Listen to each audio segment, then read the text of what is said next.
ภาพเรียกร้องให้มีการเปลี่ยนแปลงแต่เวลามันเข้ามาปุ๊บในอำนาจแล้วพวกผู้แทนฝ่ายซ้ายที่เป็นเครื่องมือให้พวกลาวแดงนั้นรวมหัวกันเสนอให้จ่ายเงินคืนให้พวกลาวแดง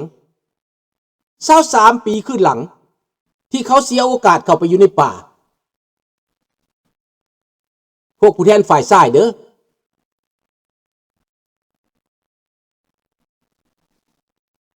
รัฐบาลก็ตอบสนองสู้นะผู้มาตอบสนองเอาเงินในคลังจนหมดมา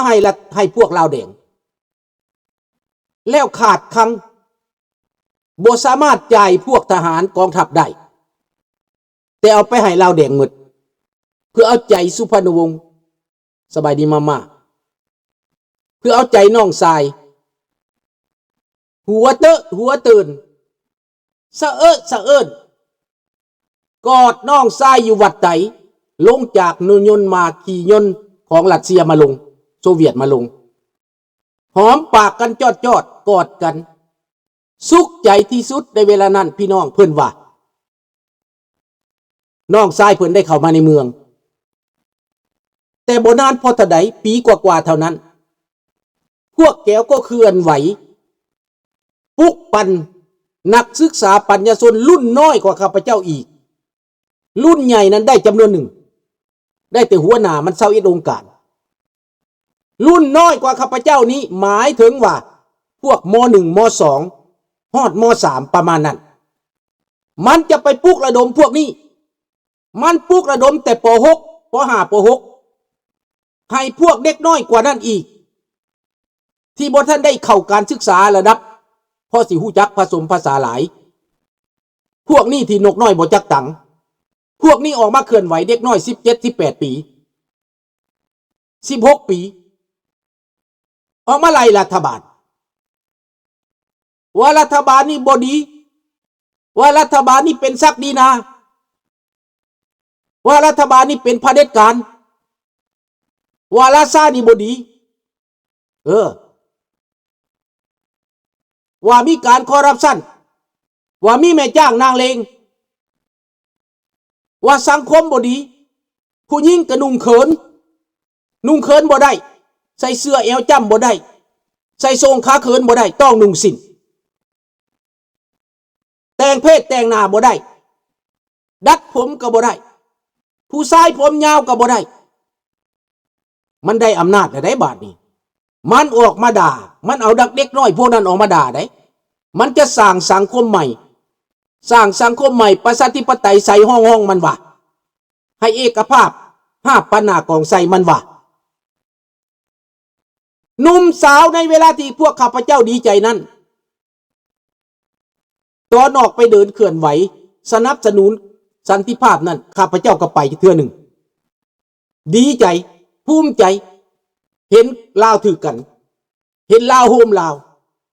ไปรับต้อนไปดีใจคราวนั้นแต่1975ข้าพเจ้าบ่ไปหลังจากไป1973เทื่อเดียวแล้วมาติดตามเบิ่งเข้าไปติดตามเบิ่งในศูนย์กลางแนวลาวของมันนั้นในวัดท่าดำนั้นความเบ้าของมันต่างมันให้โซดเพชรราศีเอาเงินออกมาจ้างนักศึกษาคนล้มรัฐบาลพี่น้องมหากุศลเมธีโซดเพชรราศีอีกหลายๆคนพี่น้องจ้างพวก21 องค์การจ้างพวกนักศึกษาเหล่านั้นเคลื่อนไหวล้มรัฐบาลเคลื่อนไหวไล่เจ้าไล่นายไล่ในพลในพันเคลื่อนไหวแบ่งแยกเคลื่อนไหวต่อต้านตะวันตกประท้วงต่อต้านตะวันตกต่อต้านอเมริกาต่อต้านฝรั่งเศสต่อต้านอันใดเป็นตะวันตกมันไหลเบิด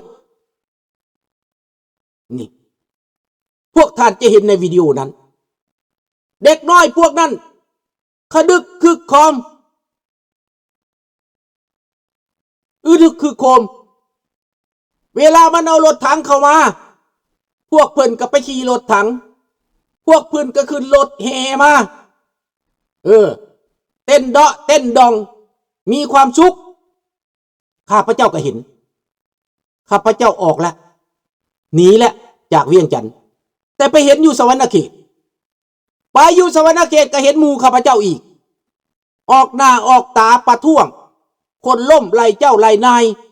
ยึดเฮือนยึดชานคนหาเรื่องใส่คนพี่น้องมันถึงขนาดนั้นอีกบ่นาน1975มันยึดได้เลยยึดได้เบิดไล่ได้เบิดเพราะว่าเจ้านายถึกปลดอาวุธทหารถึกปลดอาวุธข้าพเจ้าก็ยังอยู่สังเกตอยู่หั่นแหละติดตามหรือศึกษาเบิ่งมันสิเป็นไปแนวใดสุดท้ายก็เห็นความจริงภัยพิบัติเริ่มมา1976เวลามันกำอำนาจได้เบ็ดเสร็จมันก็บีบบังคับให้ไปอยู่ป่าอยู่ดง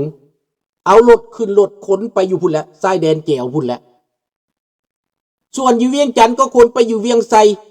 คนไปอยู่ซ้ำเหนือว่าจะไปสร้างเมืองใหม่ว่าจะไปฝึกอบรมว่าจะไปเฮียนลัทธิใหม่ไปไวมาไวในนั่นก็มีพ่อข้าพเจ้าไปเฮียนจบจากอเมริกามายังบ่พอต้องไปเฮียนอยู่ป่ามันจังสิเจริญต้องไปเฮียนอยู่ถ้ำมันจังสิเจริญนี่แหละความจริงที่มันเห็นกับตาภาพกับตามันยังจำอยู่หลายคนก็พัดภาคลูกเมียเป็นหมื่นเป็นแสนแยกจากกันผัวเมียแต่งงานกันได้3 มื้อก็ไปจากกันแล้วก็บ่ได้เห็นหน้ากันเลยบ่ได้กลับมาเลยตายอยู่ดงอยู่ป่าเป็นจำนวนหลวงหลายไผมากเพราะมันบ่ให้กินข้าวมันให้แบบทรมานมันเอาไปฆ่าทางอ้อมว่าซั่นไปเฮ็ดเฮือนเฮ็ดซ่านก็เอามีดผ้าให้1 ดวง 2 ดวงเท่านั้นจกจอบ2 อันเท่านั้นให้เจ้าขุดดินขุดดอน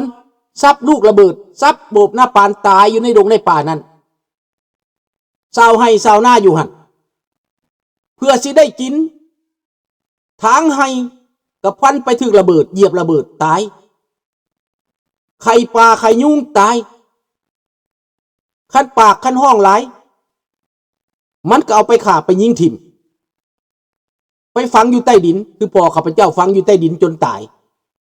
ขุดขุมแล้วฝังลงไปขี้ตมกระจื้นจักยุงจักทากฝนตกก็อยู่หั่นแหละในขุมมันแหละจนตายซะซื่อๆมันเฮ็ดขนาดนั้นได้กับคนได้เหมือนเหมือนนางสัตว์เดรัจฉานมันเฮ็ดมันล่อคนเราไปฆ่าแม่นครึ่งประเทศมันเฮ็ดแบบนั้นส่วนประชาชนมันก็บีบบังคับมีหมูมีหมามีเป็ดมีไก่มันก็บ่ให้กินไข่จักหน่วยไก่จักโตเป็ดจักโตต้องรายงานมันเป็นรายวันงัวควายจักโตก็ขายบ่ได้กินบ่ได้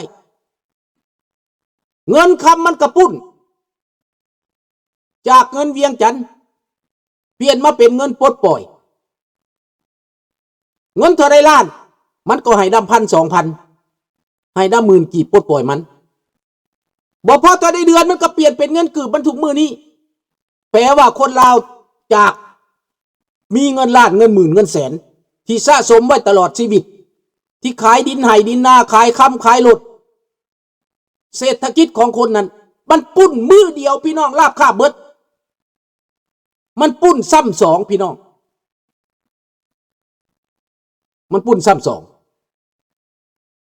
หลังจากนั้นแล้วมันก็ใส่ให้ป้ายสีคนผู้ใดสีขาวๆผู้ใดมือสะอาดผู้ใดมีความรู้ผู้ใดหน้าตาดีมันกล่าวหาว่าเป็นปฏิการเบิดบ้านแล้วมันไปอยู่เอาคนถูกในบ้านนั้นมีจักคนมันไปอยู่เอาคนเหล่านั้นให้มาเกียรติชังคนในบ้านเธอเองว่าผู้นี้มีกว่าเจ้าห่างมีกว่าเจ้าเป็นปฏิการผู้ใดเป็นพ่อบ้านผู้ใดเป็นตาแสงมันจับเบิดผู้ใดเป็นเสมียนมันก็จับเบิดผู้ใดเป็นทหารเก่ามันก็จับเบิดเอาไปฆ่าไปแกงไปลงโทษไปใส่เวรใส่กรรมมันเหตุขนาดนั้นไทยบ้าน โศกเศร้าง่วมเหงาแตกตื่นแลนหนีผู้ใดไปได้ก็ไปทหารเก่าหรือว่าผู้ใดมีความหู้อยู่บ่ได้ต้องได้หนีไปเมืองไทยจนว่าเป็นบ้านห้างตามแคมน้ำของนั่นเป็นบ้านห้างเบิดแป้นกลางบางพี่น้องแก้วแดงลาวแดงมันเห็นพวกมันกระส้มเซยมวนซืนได้อำนาจฉลองอำนาจมันข้าพระเจ้าก็ยังอยู่หันเฮ็ดเวียกต่อไปก้มหน้าเฮ็ดต่อไปจนว่าประสบเหตุการณ์เกิดขึ้นกับตัวเองที่ข้าพเจ้าเล่ามาหลายครั้งเจ้าบ่เล่าซ้ำอีกมื้อนี้เจ็บปวดที่สุดแสบที่สุดบ่เคยพบในประวัติศาสตร์บ่เคยพ่อเคยเห็นพี่น้องแต่ข้าพเจ้าก็อดทนในที่สุดพี่น้องได้ข่าวว่ามันสามารถไปได้สามารถหนีได้แต่ต้องเสี่ยงข้าพเจ้าจึงจัดตัดสินใจหนี1979 ต่อ 80 1979 เดือน 12 วันที่27ข้ามที่ด้านบ้านดอนประเดกข้ามไทยดอนประเดกใส่เหนือธาตุพนมนี่แหละพี่น้อง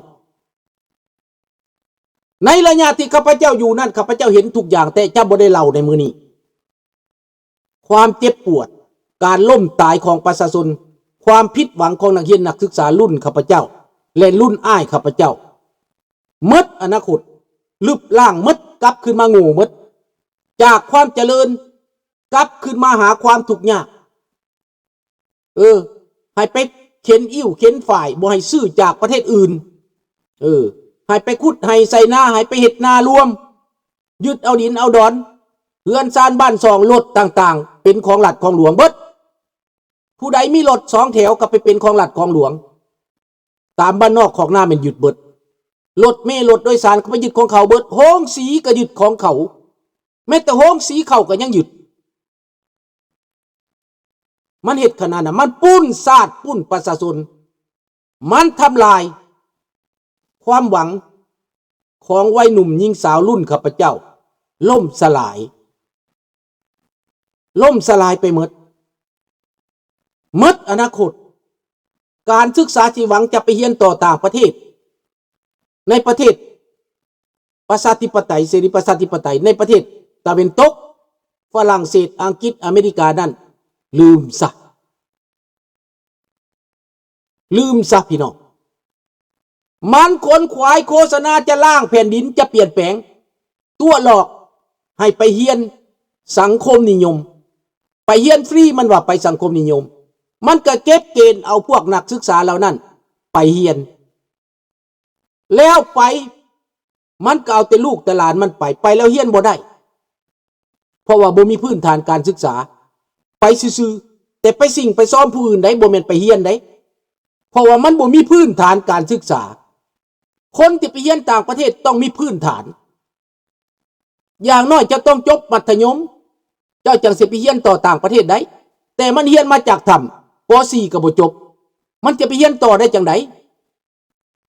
เห็นบ่ดังนั้นมันจะมาขอเรียนนำพวกเฮานี่ก่อน